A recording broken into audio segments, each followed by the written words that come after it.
kneel down. That's almost a quarterback sneak. That's like a backed up kneel down. It's second and goal. End zone shot for the lead. It's McLaurin. He's got it. Washington is in front. Game. Blouses.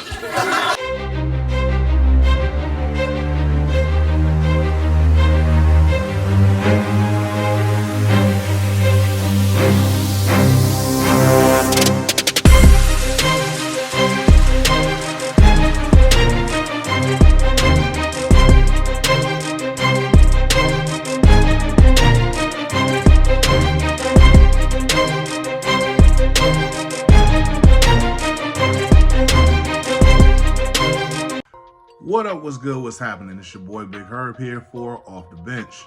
So guys, we had a game yesterday.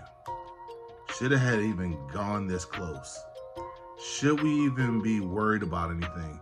Is there a trouble in paradise? Is there QB controversy?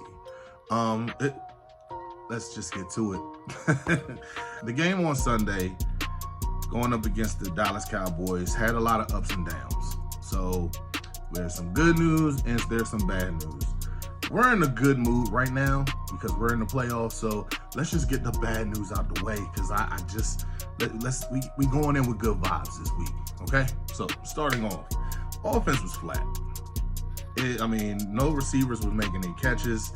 Jayden and Terry just didn't have the chemistry going on the way that it needs to be. They really have been off the last few weeks, even dating back to New Orleans. Yeah, Terry got 2 touchdowns, but there was like 3 or 4 passes down on fly routes that they missed. He only had 1 big catch against the Eagles.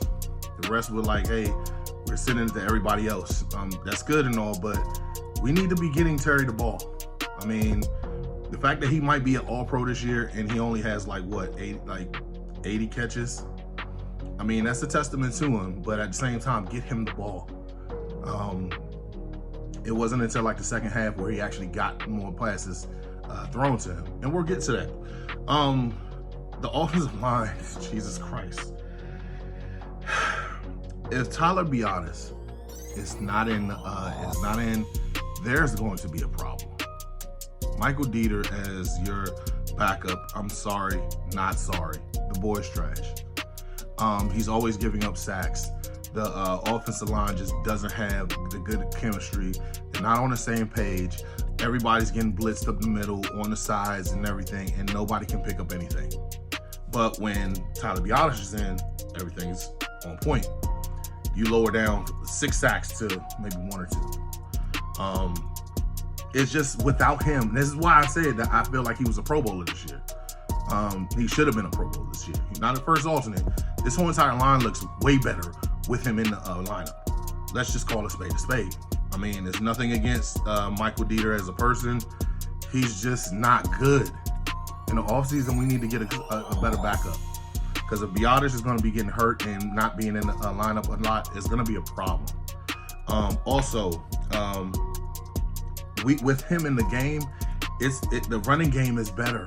I feel like with Biadasz being out, B-Rob, he's not getting the consistency that he needs. He's not running up. He's not getting enough push up the middle. He's not getting enough bounce outside. Number one, he's not a burner. He's a every downhill runner. And I mean, we finally got Eckler back in the game, but I mean, he needs a tune-up. And yesterday was supposed to be his tune-up. He wasn't on the pitch count, but it felt like it was. You couldn't get no solid run out of there. We can't rely on just the quarterbacks to make the runs. Yes, they have the capabilities to be good, but let's not rely on them all the time. All right, defense. Defensive line, and they couldn't stop a nosebleed if they had a box full of Charmin. Damn. I'm sorry. And that's $40 million just in the defensive interior alone. Guys, let's call it what it is. Jonathan Allen and Deron Payne have not been living up to their contract. I'm not here to count people's money. But at the same time, if you're gonna go ahead and pay these guys the top-notch pay that at the time they deserve, they need to be producing. They're not producing. You can't stop the run. You can't get enough pressure. I'm not gonna put a lot of pressure on Johnny Newton. He's a rookie. He's still learning. So I'll give him a pass for this year. But the rest of them, nah, dog. We need pressure. We need. I mean, and Johnny's actually doing pretty damn good as a rookie. So I'm not even gonna put him in there. But Jonathan Allen, and Deron Payne, they need something's got to give, or we can. At this point, I feel like they almost expendable. I mean, yeah, you want to go ahead and you want them to be around because we feel like we're finally getting in that right direction. But at the same time, dude, this is a business. You need to be able to pull off what you need to be pulling off in the game, and you're not getting the pressure.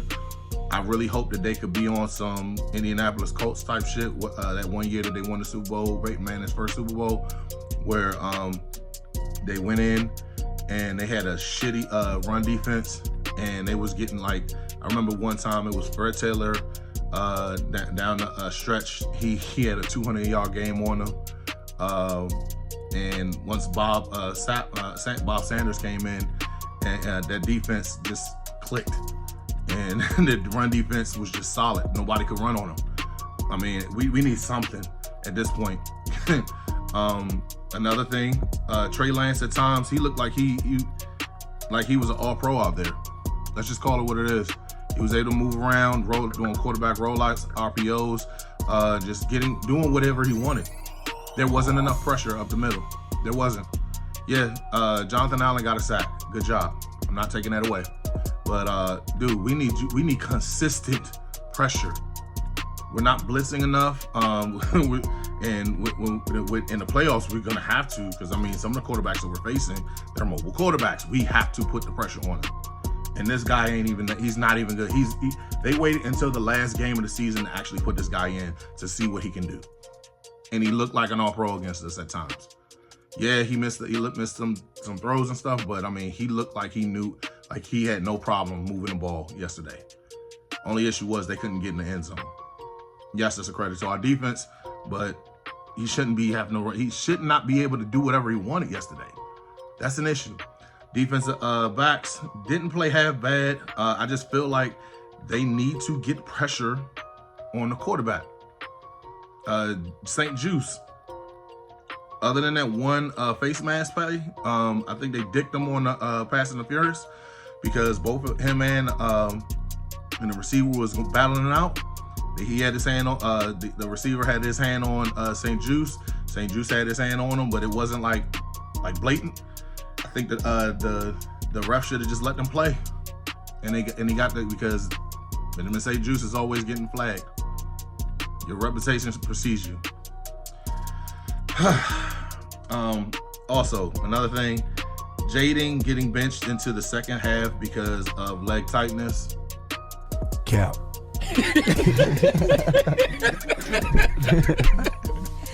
Yeah, missed me with that shit. They weren't trying to play him. You can say whatever it is you want. I don't believe it. I'm sorry.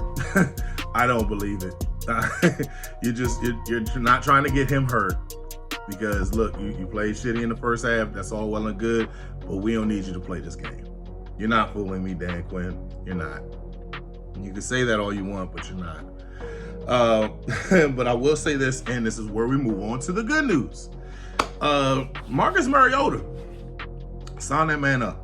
He needs to get re-signed for as our backup because against Carolina and against Dallas yesterday, he stood on business. How does as you can see, I'm a wrestling fan. Jey Uso stand on business. Yeah, that's exactly what he was doing yesterday. Yeah. he was able to go ahead and get 3 touchdowns yesterday, 2 passing, 1 rushing.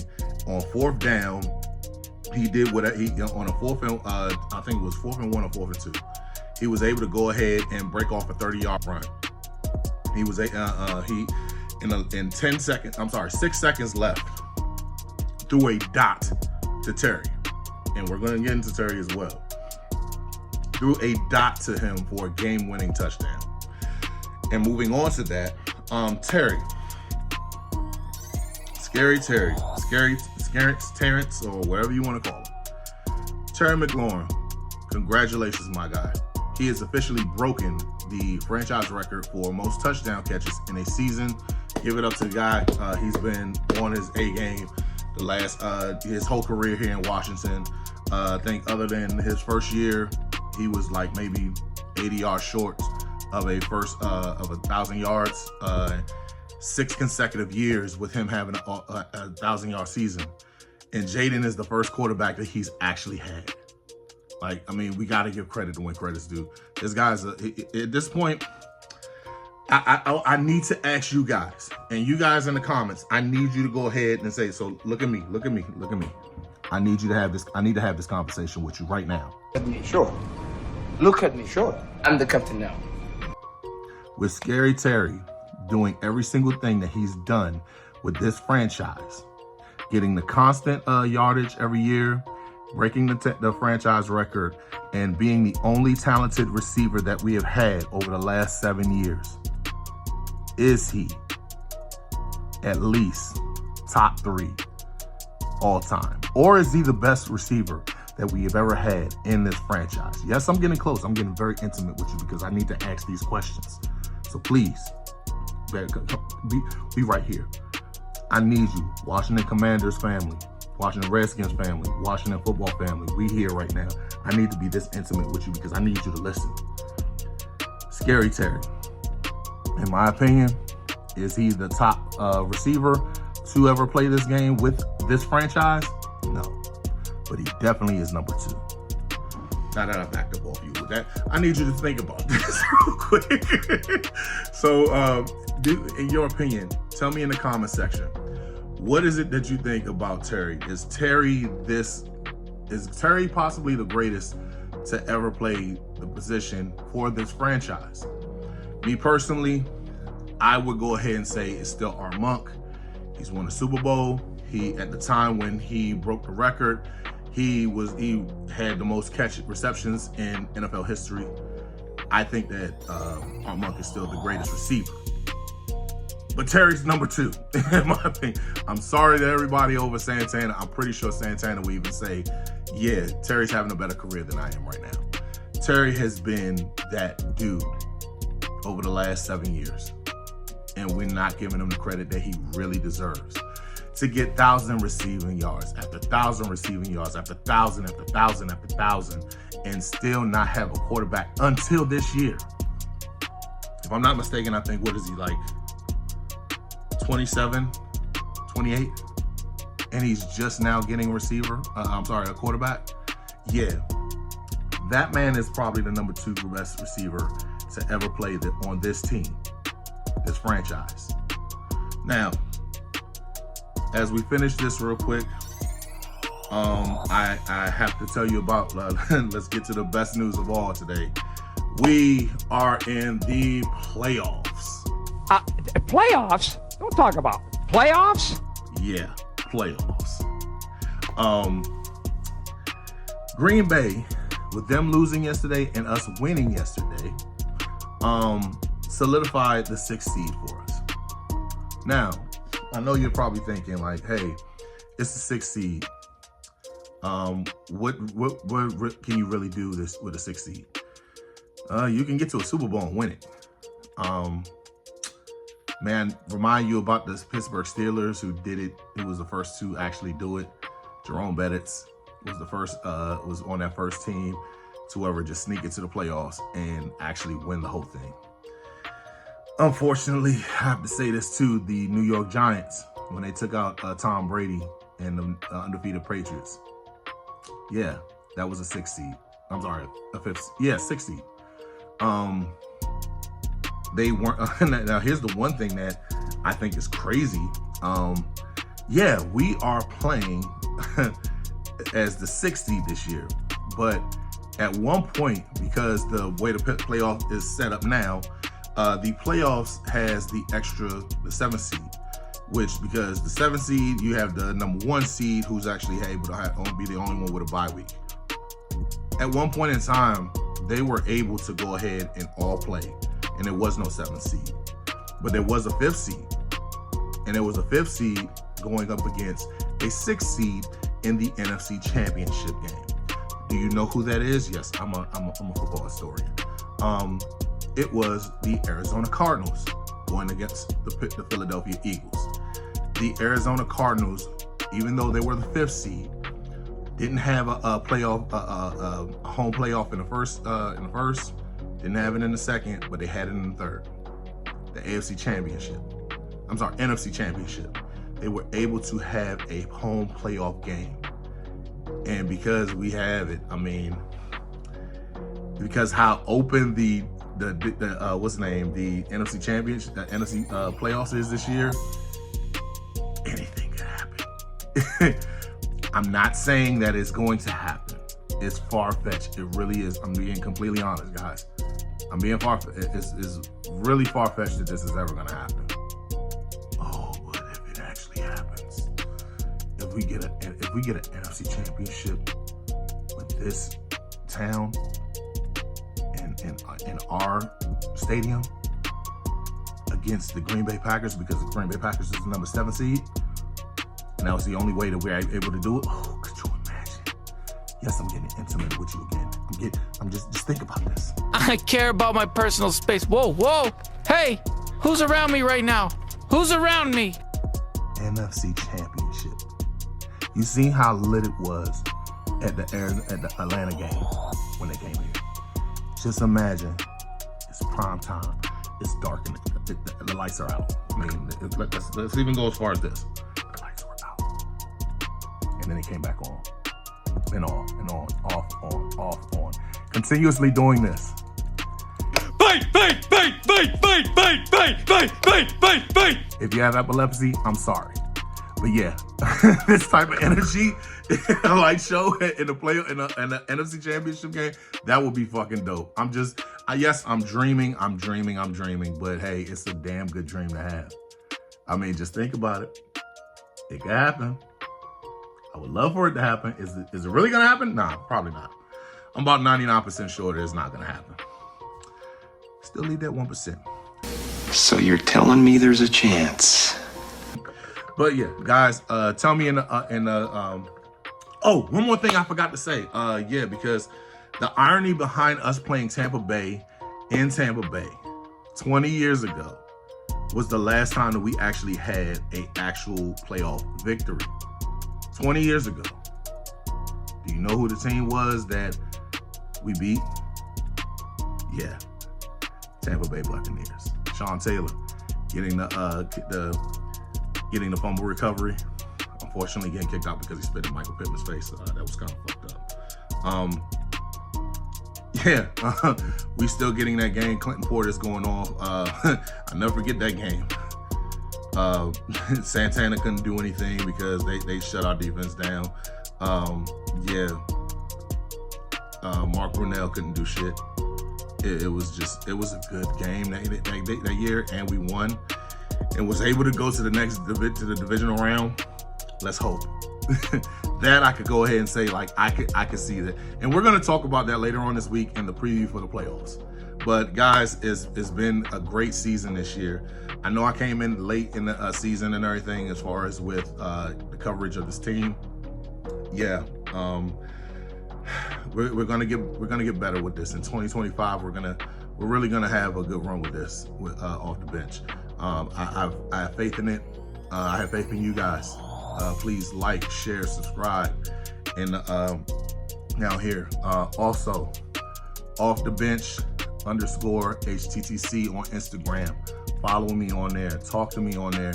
Every week I have a album cover Wednesday. So we're gonna have that. Last week I have it right here. That was the image of last week, and we're gonna have a new one this Wednesday. I got something in the works that's coming this Wednesday as well that I will be a part of. So just be on the lookout for that as well. I'll fill you in on IG to let you know what's going on. Guys, this has been a great season. First time in 33 years that we have 12 wins. I was 6 years old. A lot of y'all motherfuckers wasn't even born. the last time that we got 12 wins. I mean, just think about it. Think about that right now. This team has constantly been in shit for the last 20 years. And we have actually been doing our job this year. Thanks to Josh Harris. Thanks to Adam Peters. The rest of the ownership, I forgot to, you guys as well. I want to say thank you guys to you guys as well. Adam Peters, like I said, thanks to him, Coach Quinn and the rest of his coaching staff. And Dan, Jaden Daniels, Rook, thank you. We've had a lot of dark times in this team with this team, and we appreciate you. Thank you. But I'm going longer than what I expected to. Guys, please like, share, subscribe. And as always, left hand up. Who are we? The Commanders. Peace. Yo, you made it to the end of Off the Bench. Be sure to like, share, subscribe. Man, look, it ain't gonna cost you that much. It ain't gonna cost you anything at all. Just press that like, that share, and subscribe. Help a brother out, man.